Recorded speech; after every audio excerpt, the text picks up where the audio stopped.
When I began my journey into the highlands of Nepal, I found myself captivated by the profound connection the Sherpa people have with the mountains. The Himalayas, to them, are more than just a geographical wonder. They are a living, breathing sanctuary of spirits and ancient guardians. These peaks hold stories, and to the Sherpas they are both a blessing and a responsibility. To walk these lands is not only to witness awe-inspiring beauty, but also to understand that the mountains demand reverence and respect. For centuries, the Sherpas have navigated this terrain, not just as climbers or guides, but as spiritual custodians, aware of forces far beyond what the eye can see. In speaking to the Sherpa elders, I learned that they see the mountains as sacred realms, protected by spirits who have existed since time immemorial. These spirits, they say, are woven into the fabric of the land itself, inhabiting the snowy slopes, glacial valleys, and rocky crags. They believe that these mountains are inhabited by deities and beings who act as guardians, shaping not only the landscape, but also the fates of those who dare to climb. Even the mightiest climbers and explorers are viewed as mere visitors in a realm that doesn't belong to them. To the Sherpas, each mountain has its own spirit, a force to be honored and respected. This belief has guided generations of Sherpa climbers who approach each expedition with a blend of courage, humility, and a profound respect for the unseen forces around them. One elder, with deep-set eyes and a voice that seemed to carry the weight of years, told me of how, as a child, he was taught never to look upon the mountains with pride or arrogance. His family would bow their heads before setting out on any journey, offering small gestures of respect, whether it was a simple prayer or a piece of food as an offering. To them, these rituals are as important as any climbing gear or navigation tools, for they believe that to ignore the spirit's presence is to invite misfortune. This respect for the mountains extends to their daily lives, with stories and myths forming a rich tapestry that guides everything, from how they treat their guests to the way they live in harmony with nature. But amidst this reverence, there are also tales of caution, stories that warn of what happens when someone offends or disregards the spirits of the peaks. They speak of strange accidents, of climbers who vanish without a trace, and of seasoned Sherpas who suddenly become disoriented, as though some force has decided to show them the consequences of disrespect. Such stories, shared in hushed voices around the warmth of a fire, remind everyone that the mountains have their own ways of balancing justice. Sherpas know that these lands are not to be conquered. They are to be respected and feared.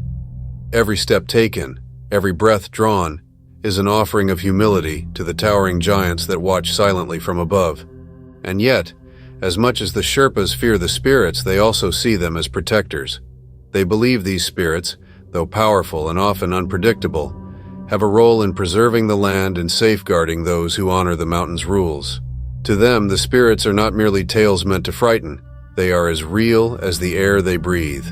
The Sherpa people have lived alongside these unseen guardians for centuries, accepting that while the mountains offer beauty and adventure, they also demand a level of spiritual respect and caution that no modern training or equipment can replace.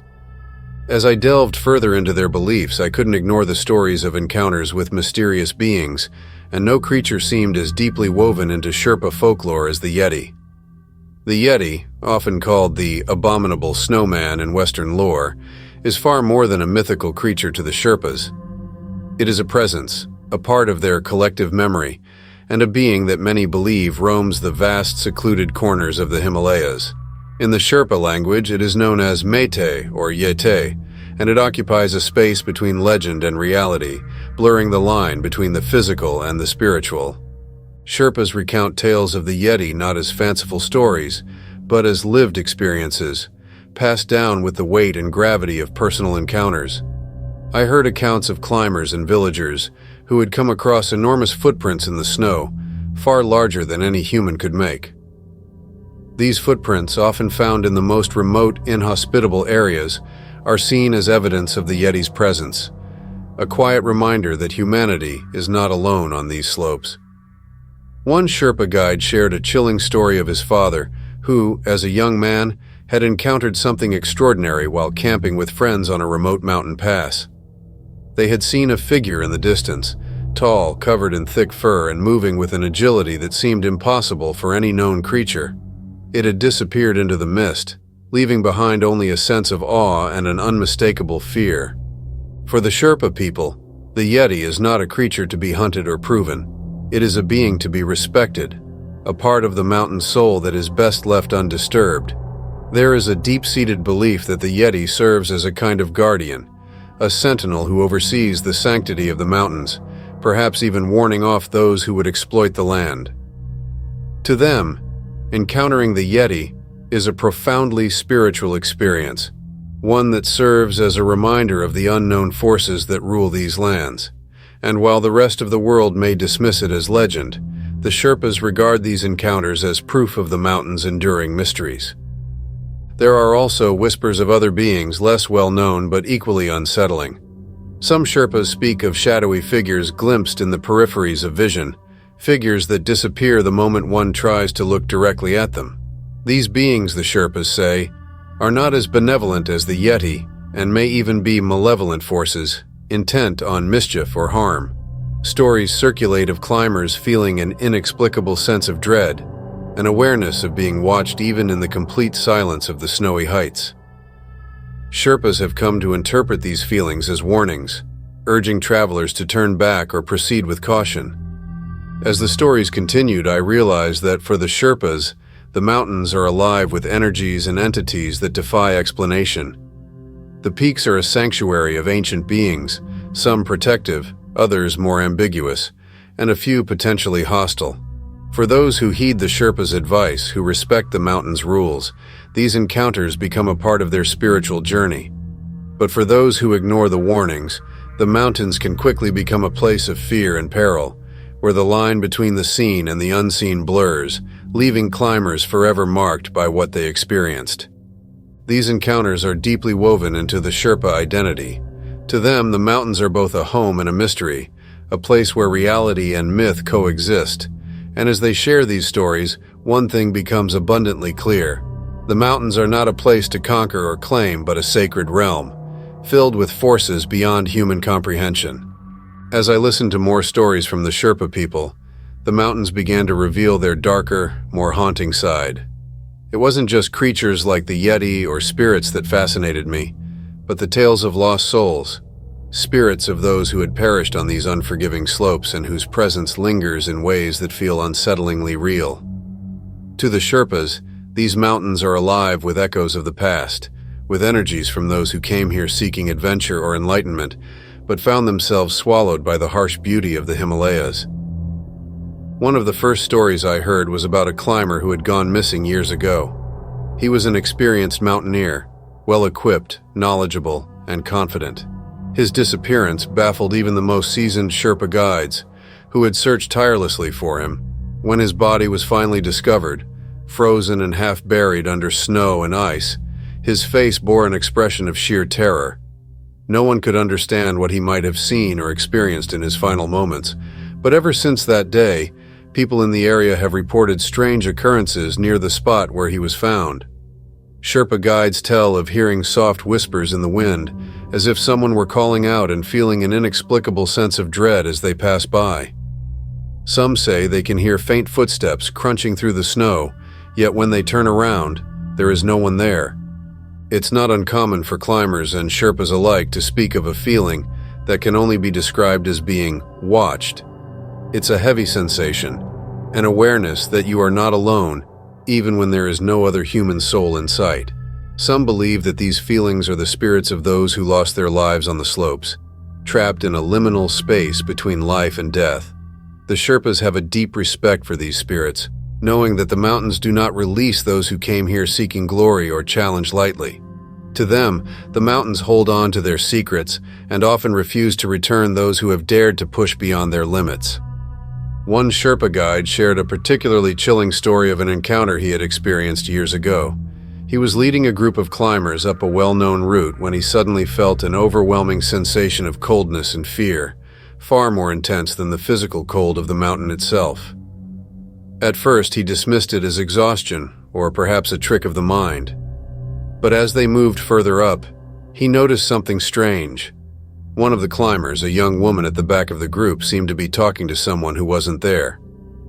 Her voice was low, almost whispering, and when he asked her if she was all right, she looked at him with an expression that sent a chill down his spine. She said she could see a man standing just a few feet away, staring at her with hollow, empty eyes. She described him as being dressed in tattered clothing, his face gaunt and his eyes sunken, as if he had been wandering these mountains for ages. The guide knew of no other climbers in the area, and it was impossible for anyone to have reached that spot without them noticing. The woman's description matched no one he knew, and when they looked again, the figure was gone. But she swore she had seen him, and she felt his gaze follow her for the rest of the climb. The Sherpa guide never forgot that moment, and to this day he believes she encountered one of the restless souls, a climber lost to the mountains long ago, still searching for a way home. The stories don't stop at visual sightings. The Sherpas talk about an auditory eeriness that haunts these peaks. Sometimes, in the dead of night, climbers report hearing voices, soft murmurs that seem to float on the wind, whispering in languages they can't understand. The voices are neither loud nor insistent, but they are persistent, an eerie background hum that seems to invade the silence. Some believe that these are the voices of climbers who never made it down, their words frozen in time, carried by the wind. Others think that the mountains themselves are speaking, perhaps channeling the pain and longing of those who died seeking to conquer them. For many Sherpas, these whispers are a reminder to respect the spirits and tread lightly, lest they too become part of the mountain's haunting chorus. Perhaps the most disturbing accounts involve climbers who claim to have felt an unseen force guiding them, or worse, trying to lead them astray. There's a story I heard from a young Sherpa guide whose brother experienced something he couldn't explain. His brother had been climbing solo on a route he knew well, a path he had taken many times before, but that day something felt different. He sensed a presence around him, a feeling as though he were not alone. At one point he felt a strange pull, an urge to veer off his path and head toward a nearby ridge. It was an intense, almost hypnotic sensation, and though he couldn't explain it, he felt compelled to follow. Fortunately, he stopped himself, snapping out of the trance just in time. Later, when he spoke with other guides, they told him he had nearly stepped into a dangerous, unseen crevasse, one that could have easily claimed his life. The Sherpas believe that such forces may be the spirits of the mountains themselves, playing tricks, testing those who dare venture into their realm. Or perhaps it was the spirit of a climber who had fallen there before, luring him to join them in their eternal solitude.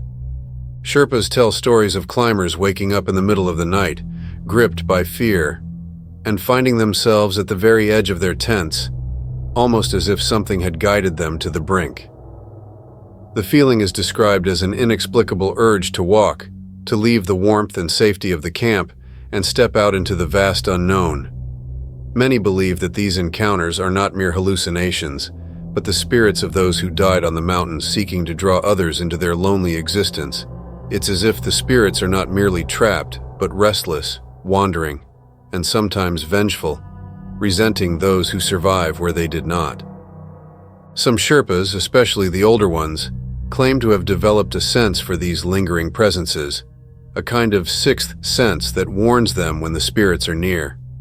They say you can feel it in the air, a sudden chill, a tightening in the chest, or an unsettling stillness. When they sense this presence, they perform a quiet ritual, a small prayer or an offering, hoping to appease the restless spirits. They tell me that such rituals aren't just superstition, they are acts of respect, acknowledging that the mountains are more than rock and ice. The mountains are alive with memories, with energies that defy explanation, and with the lingering shadows of those who came before. After hearing these stories, I came to understand that climbing in the Himalayas is not just a physical journey, it's a journey into the unknown, into a world where the lines between the living and the dead blur. The Sherpas have learned to navigate these haunted paths, balancing their reverence for the spirits with their skill and knowledge of the mountains. They know that for every summit reached, there are countless souls who remain, forever part of the icy terrain, forever echoing through the mountains with each gust of wind. It's a reminder that, for all the modern equipment, training, and preparation climbers bring to the Himalayas, there are forces that cannot be conquered, only respected.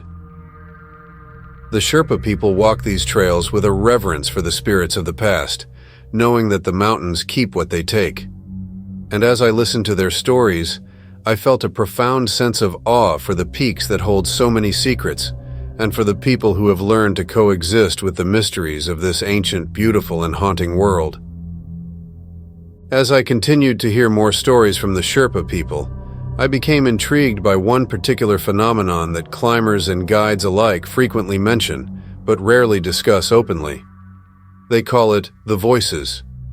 These are not just random sounds carried by the wind, but distinct, almost conversational murmurs that seem to arise from nowhere and everywhere all at once. These voices are an unsettling aspect of the mountains that not everyone experiences, but those who do never forget. It started with a simple question that I posed to one of the older Sherpas. Have you ever heard anything unusual? Something that couldn't be explained? His response was immediate. He leaned in close, his eyes narrowing as he recounted how, on one of his earliest expeditions, he had heard what he described as whispers on the wind. He had been resting after a long day of climbing, his tent set up against the looming silence of the mountain. Just as he was drifting off to sleep, he began to hear voices, soft, distant, yet somehow clear enough that he felt compelled to listen. At first, he thought it was one of the other climbers, perhaps someone calling out from a neighboring tent. But as he listened more closely, he realized the voices seemed to be coming from outside the camp, drifting in from the darkness beyond. It was a conversation, though he couldn't understand the words. They were muffled, as though spoken from a great distance, or by someone who was barely there. The voices rose and fell, almost like a chant, but he couldn't make out a single distinct word. And then, just as suddenly as they had begun, they stopped, leaving him wide awake in the silence. I was captivated by his story, but as I continued to talk with more Sherpas, I realized he was far from the only one who had experienced this eerie phenomenon. These voices, it seems, are something many Sherpas have encountered yet few openly discuss. One young guide confided that he had heard the voices on several occasions, always during the stillest hours of the night, when the mountain air was so quiet, it felt as though time itself had paused. He described hearing his own name whispered, clear and unmistakable, as if someone was standing just outside his tent. He had been completely alone at the time, high up on the mountain, and he knew no other climbers were nearby. The voice, he said, was neither male nor female, but something in between, and it carried an insistence that chilled him to his core. These voices, I learned, are often heard during the final stages of a climb, when climbers are pushing their bodies and minds to the limit, straddling the line between exhaustion and alertness. The altitude plays its own tricks, but these whispers defy simple explanation. Some Sherpas believe that these voices are the spirits of those who perished on the mountain, their words eternally carried on the icy wind.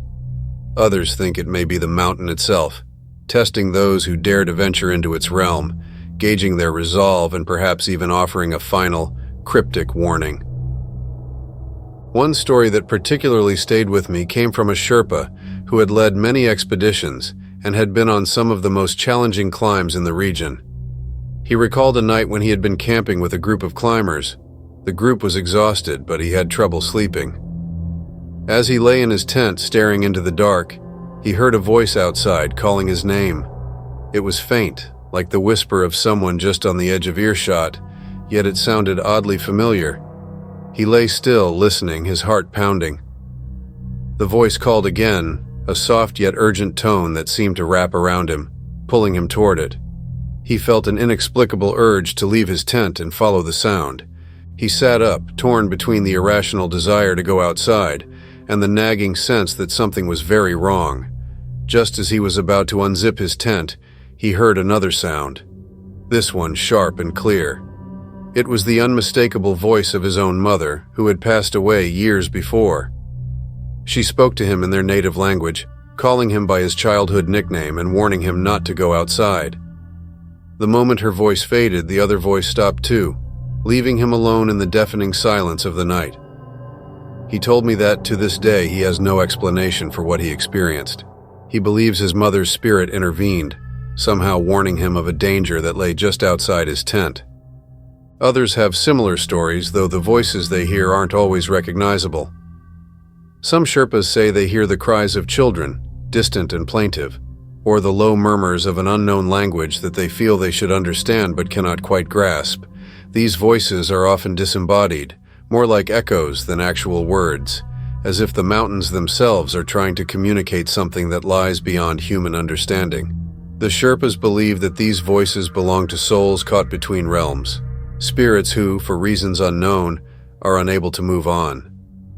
One climber recounted hearing his partner's voice calling to him in the middle of the night, though his partner was asleep right beside him. He said it sounded exactly like his friend, down to the timbre and inflection, calling his name and urging him to come outside. The pull was so strong that he almost stepped out, but a sudden chill overcame him, causing him to hesitate. When he finally woke his partner to check, he discovered that his friend had been asleep the entire time and had not spoken a word. Later, he learned that another climber had gone missing in that very area years before, and the locals believed that his spirit still wandered those slopes, calling out to others, as though trying to guide them into his own ghostly solitude. I came to understand that these voices, whether real or imagined, are deeply ingrained in the mountain experience. The Sherpas view them as a test, an invitation to humility and caution. They say that if you hear the voices, you must resist the urge to respond. Acknowledge them, yes, but do not engage. The spirits, they believe, are seeking closure or companionship, and responding to them may be a way of inviting them too close, of blurring the line between the living and the dead. To the Sherpas, these voices serve as a reminder of the fragile boundary between life and the unknown, a cautionary signpost, urging respect for the forces that dwell within the mountains. Sometimes the voices come not in whispers but in distant, inexplicable sounds, the scraping of ice, the crunch of footsteps in fresh snow, or the faint strains of music carried by the wind. One Sherpa told me of hearing a low, melodic hum that seemed to rise and fall like a chant, echoing through the valley late at night. It was a haunting sound, both beautiful and terrifying, as if the mountain itself was singing. He said that many believe these are the songs of ancient spirits, protectors of the mountain, who chant to ward off intruders or lure them into the depths. In speaking with the Sherpas, I began to understand that, to them, the mountains are alive with memories, with energies that can neither be proven nor denied. The voices, whether they belong to lost souls, ancient protectors, or something else entirely, are part of the Himalayas' complex, unknowable nature. They serve as both a warning and an invitation, a reminder that to venture into the mountains is to enter a world governed by forces far beyond human control or understanding. Every time a climber hears a whisper or feels the hairs on the back of their neck stand up, they're reminded of the unseen dimensions of the mountains. The Sherpas, with their deep respect for these mysteries, walk this delicate line every day, honoring the voices as part of their world. For them, these are not ghost stories or superstitions. They are truths woven into the very fabric of the mountains. The voices are a reminder that the Himalayas are more than just mountains. They are sentient, eternal, and enigmatic guardians, forever watching, forever waiting, forever calling. In my journey to understand the Sherpa people and their connection to the mountains, I began to hear stories of protection and guidance that offered a different side to the Himalayas. For all the haunting voices, restless spirits, and eerie encounters, there were also tales of guardian spirits, mysterious forces that protected those who respected the land and approached it with humility.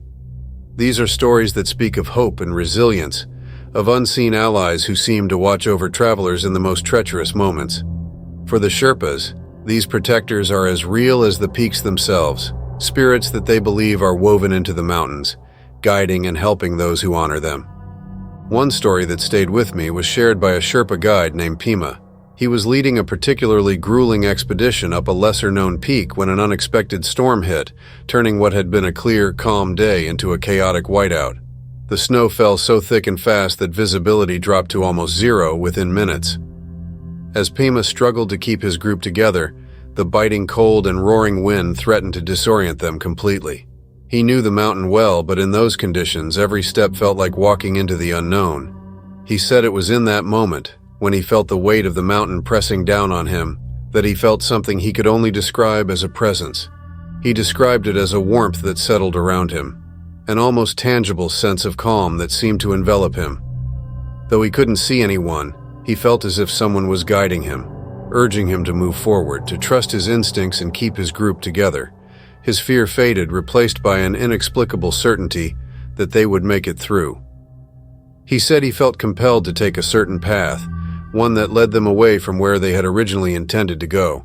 Following this unseen guidance, they eventually found themselves at a small rock formation that offered a bit of shelter from the storm. Huddled there, they waited out the worst of the weather, and by morning they could safely continue their climb. Pema firmly believes that a protective spirit had intervened that night, guiding them to safety when they were at their most vulnerable. The Sherpas hold a deep respect for these protective spirits, which they believe inhabit specific parts of the mountains and watch over travelers who show respect and humility. These spirits, they say, can appear in many forms. Some feel them as a gentle nudge or a whisper in their ear. Others describe seeing fleeting figures in the mist, almost human but not quite, like guardians watching from a distance. These spirits are believed to act as protectors of the land, watching over those who treat the mountains with reverence and helping them when they're most in need. In some cases, the Sherpas say the spirits take the form of animals, a snow leopard sighted just in time to warn of a nearby crevasse, or a flock of birds that changes direction to signal a safe route through a treacherous pass. One climber recounted an experience of following a snow leopard through a narrow path he hadn't planned to take. The animal had appeared suddenly, looking back at him as if to ensure he was following, then moving forward, stopping to check on him as he kept up with its pace. At the time, he had no idea where it was leading him, but he felt an instinctual trust, as if the leopard had some purpose beyond its own. When he finally emerged onto a safe ledge, he looked back to find the snow leopard gone, with no trace of it in the snow. Later, he learned that he had been heading toward a steep drop, and had he continued his original route, he might not have survived. The Sherpas, who are familiar with such stories, nodded knowingly, saying the leopard was no ordinary creature but a guardian spirit, appearing at a crucial moment to keep him safe. These protective encounters extend beyond the physical realm, too. One Sherpa woman shared a story about her brother, who had been leading a dangerous ascent with a group of foreign climbers. The route was notorious for its challenging terrain, but they had trained for it and were well prepared. As they reached a particularly precarious section of the climb, her brother suddenly stopped, feeling a wave of dizziness and confusion. He described it as though something had temporarily taken over his mind, pushing him to halt the group. No sooner had they stopped than a large chunk of ice broke off above them, crashing down onto the path they would have been crossing if they hadn't paused. It was a close call, and her brother had no rational explanation for why he had stopped. For him, it was a moment of grace, a moment where he felt the mountain itself had intervened to protect them. The Sherpas believe these moments of inexplicable guidance are not just luck or coincidence, but the work of the mountain spirits. In their culture, the Himalayas are not just landforms but sentient entities embodying both wrath and mercy. The mountains can be unforgiving, but they can also be compassionate, extending a protective hand to those who honor them.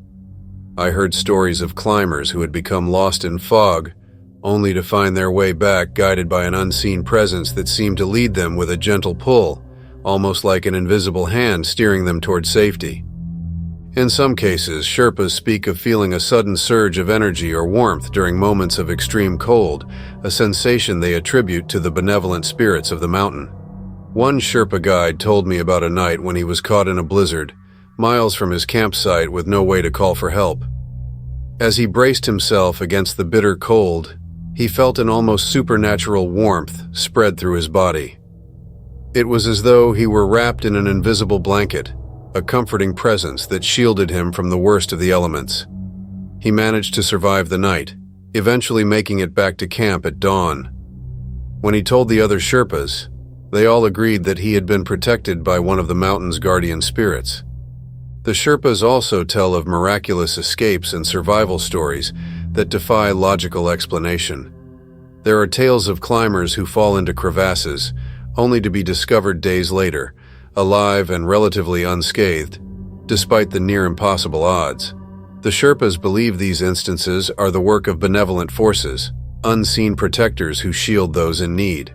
In one particularly harrowing account, a climber had slipped on an icy ridge and fell into a crevasse, his survival hanging by a thread. Hours later, when a rescue team arrived, they found him conscious, barely injured, clinging to a ledge that shouldn't have been possible to reach. He spoke of feeling hands holding him, preventing him from slipping further even though no one else had been there.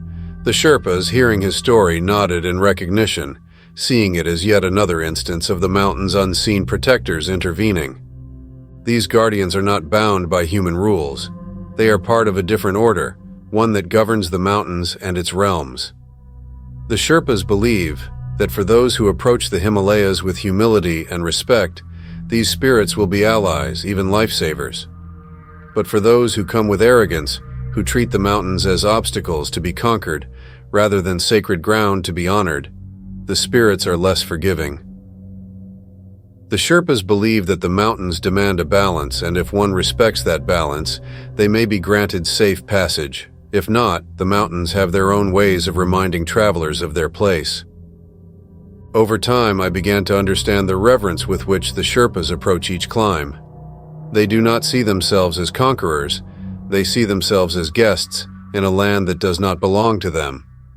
Each climb is a ritual, a journey into a sacred space where unseen forces watch over and guide them. Every gesture of respect, every quiet prayer, every offering left at a shrine is a way of acknowledging the guardians of the mountains, seeking their protection and guidance.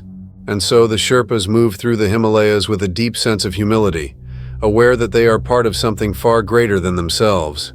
For them, each climb is not only a test of physical strength, but a spiritual experience, one that brings them closer to the unseen forces that shape their world. The guardian spirits, in their mysterious and quiet ways, are as much a part of these mountains as the snow and the stone, reminding all who come that in this vast ancient world, there are protectors watching over those who honor the land. As I listened to these stories, I couldn't help but feel a profound sense of respect for the mountains and the Sherpa people who know them so intimately. The Himalayas are a place of mysteries, where beauty and danger coexist and where unseen forces guide, protect, and sometimes test those who dare to tread these sacred slopes. For those who respect the mountain spirits, the journey may be challenging, but there is also a sense of peace, a knowledge that they are not alone. The Sherpas, with their quiet reverence and deep understanding of the mountains, know that they walk a path watched over by ancient guardians, forces that shield them from harm and guide them safely home. And in that understanding, they find the strength and grace to face even the greatest challenges the mountains may hold.